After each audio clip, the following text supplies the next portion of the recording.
అందరికీ శివరాత్రి శుభాకాంక్షలు. అక్క, శివరాత్రి అంటే ఏంటి? దానికి చాలా కథలు ఉన్నాయి లహరి. నేను ఇప్పుడు ఒక కథ చెప్తాను దాని మీద, ఓకేనా?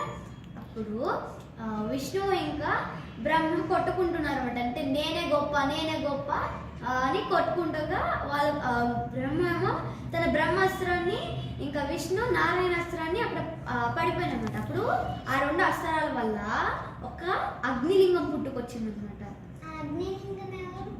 విను అంటే అగ్నిలింగం పుట్టుకొస్తే అప్పుడు ఏమైంది, శివుడు ప్రత్యక్షమై నేను మీ ఇద్దరు ఎవరు గొప్ప అని ఎవరు గొప్ప నేను చెప్తాను, మీరు వెళ్ళి ఈ లింగం ఆది అంతం కనిపెట్టిరండి అంటే అప్పుడు బ్రహ్మ వెళ్ళి అంతం కనిపెట్టడానికి పైకి వెళ్ళారనమాట. విష్ణు ఏమో ఆది కనిపెట్టడానికి కిందకి వెళ్ళారు. ఆది అంటే పుట్టుక, ఓకే? అప్పుడు ఆది కనిపెట్టడానికి వెళ్ళినప్పుడు విష్ణుకి ఎంత లోతుకి వెళ్ళినా దొరకలేదు అనమాట, ఎంత కిందకి వెళ్ళినా.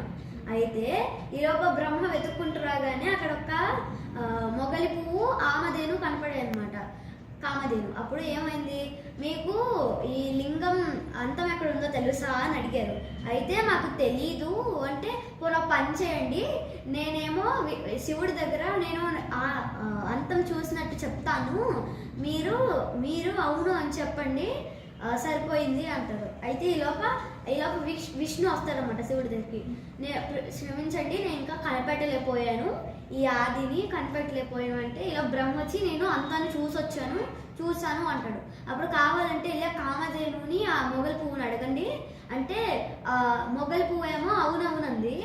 కామధేను ఏం చేసిందంటే తన మొహంతో అవును అని తోకతో ఏమో కాదు అన్నట్టు చెప్పింది అనమాట. అప్పుడు శివుడికి అర్థమైంది. అయితే నువ్వు అబద్ధాలు చెప్తావా అంటే ఆయనలో ఒక రూపం వచ్చి బ్రహ్మ తలని ఖండించాడనమాట.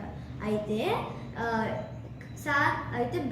బ్రహ్మ క్షమించండి అంటే ఆయన చల్లారి కాస్త కూల్ అయిన తర్వాత చెప్పారన్నమాట. అంటే ఈ రోజున విష్ణుని నన్ను మాత్రమే పూజిస్తారు, నిన్నెవరు పూజించరు, నీకంటూ ఆలయాలు ఉండవు, నిన్నెవరు పూజించరు అని అలా శిక్షించారన్నమాట. అందుకు ఈ రోజున శివరాత్రిగా జరుపుకుంటారు. అప్పుడు ఆ మొగలి పువ్వును కూడా శిక్షించారన్నమాట. అయితే మొగలి పువ్వుని నిన్ను ఏ పూజకి యూజ్ చేయరు, నా పూజకి తప్ప ఏ పూజకి పనికి రావు నువ్వు అంటారు. అయితే కామధేనుని శిక్షిస్తారు, ప్లస్ వరం కూడా ఇస్తారు. అంటే నీ తోకనే అందరూ మొక్కుకుంటారు కానీ నీ తలని మొక్కుకోరు, తోకనే మొక్కుకుంటారు. ఎందుకు అంటే తోకతోనే నిజం చెప్పింది తోకతో, అబద్ధం చెప్పింది తలతో, కాబట్టి ఓకేనా?